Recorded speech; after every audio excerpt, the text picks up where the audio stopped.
Now look at this. This is the iconic image of Parkhurst. This impressive graffiti face looming out of the forest.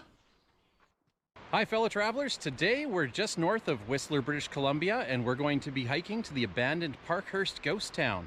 Let's go and explore. So we just headed past the cement barricades, and a little bit down the trail we found this logging bridge. The bridge itself is a bit rickety, but it's okay for hikers. Just past the bridge we meet up with the train tracks, and we'll be following them along for a little ways. If you do take this trail, be careful because these are active tracks.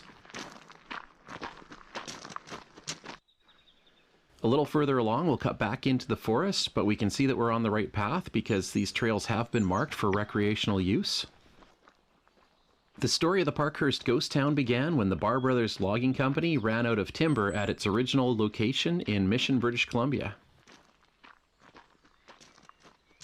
So they began looking for another property and discovered a prime piece of land on Green Lake just north of Whistler. The property had a point jutting out into the water, which made it a perfect location for the steam-operated mill. They purchased the property and got to work operating the mill, which they named after the former landowners, the Parkhursts. The mill began operating in 1926, and a small settlement of bunkhouses and a few family homes sprung up to house the crew of the 70 workers that manned the mill during the high season. So there are a couple of spots where the trail's a bit tough to follow. We just ran into one of those at this clearing, and it took us a minute to figure out which direction to head next. But as you get closer to Parkhurst, you start to see some artifacts like this old car door. The time of the mill wasn't without tragedy. One of the Barr brothers, Malcolm, met an unfortunate end when he fell off the boat they used to pull logs around Green River, and he drowned. When the Great Depression hit, the price of lumber took a dive, and the business went into receivership in 1930. In 1932, the operation was sold to Byron Smith, and it was renamed to Northern Mills. It continued to operate until 1938, when a spectacular fire burnt the mill to the ground. The mill was rebuilt and eventually reopened, and it continued to operate until the 1950s. After the mill was shut down, the residents of the town moved away, leaving the town empty. No one's lived there since about the 1960s, and so for the last 60 years, it's been slowly reclaimed by the forest. We just came up on the edge of Green Lake, and you can see by the color of the water where it gets its name. The old mill would have been somewhere not far from here.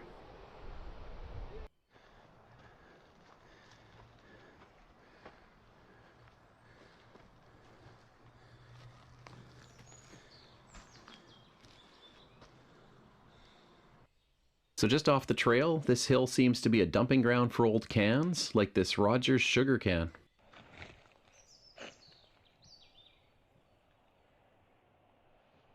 Not too many of the buildings remain. Most of them have collapsed and have left just a rotting pile of timber.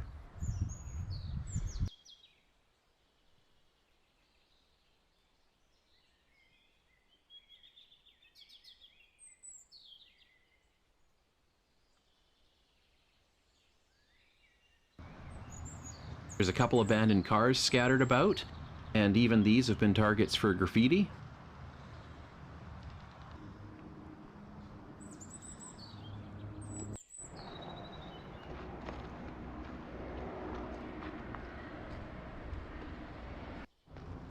And there's some other odds and ends lying about. I don't know if these were dragged out of the houses, but here's an old stove.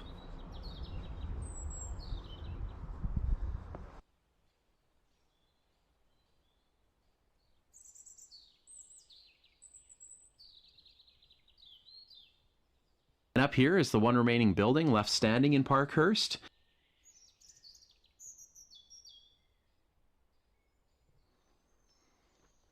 It's a popular photo spot and has become a bit iconic because of the stunning graffiti on this side.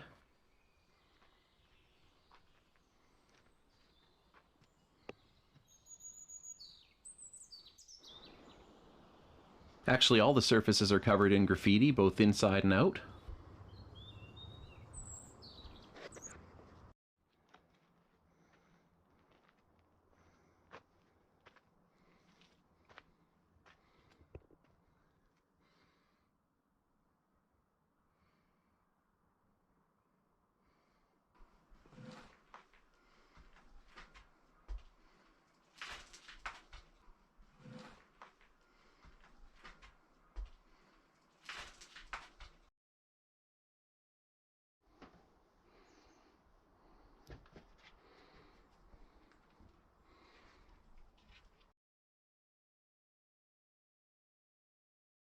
More graffiti inside the building. There's not much left in here except for this old bed frame.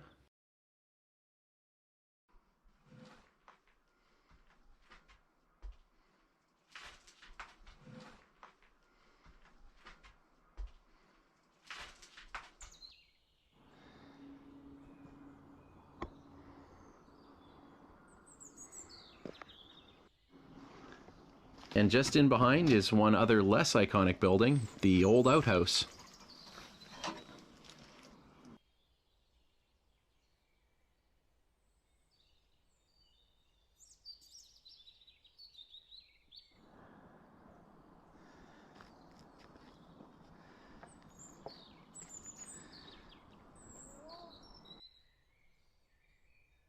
Leaving the main area of the settlement and heading back, we found this other abandoned vehicle.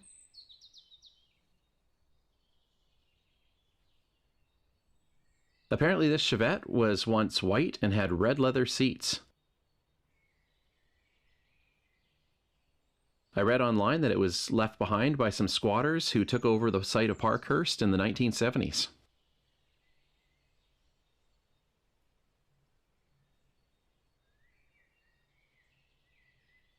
Thanks for watching. If you enjoyed this video today, please remember to like, subscribe, and share. And until next time, it's time to exit through the gift shop.